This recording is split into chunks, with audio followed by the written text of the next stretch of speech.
So in this practice, at low temperatures, copper has a free electron concentration of 8.45 times 10 to 28 per cubic meters. Find the Fermi energies for solid coppers and the speed of an electrons with a kinetic energy equal to the Fermi energies. So Fermi energies expression for the Fermi 0 Kelvin is gonna be 3 to the power index 2 over 3 times pi 4 over 3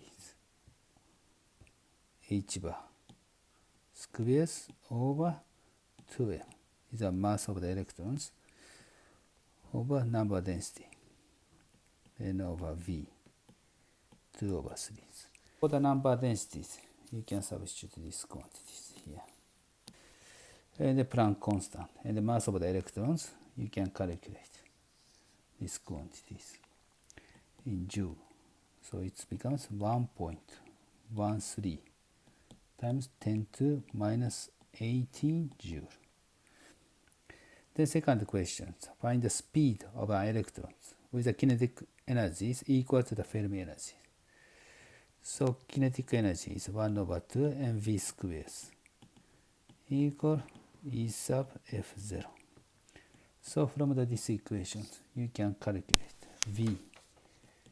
Velocity is becomes 2 E sub F0 over m, take a square root. And then you can substitute mass of the electrons and the Fermi energies here. Then you will get the speed of our electrons inside of a metal is 1.58 times 10 to 6 meter per second. So speed of the electron is really fast, but slower than the speed of light, of course. So this is the answer to this practice.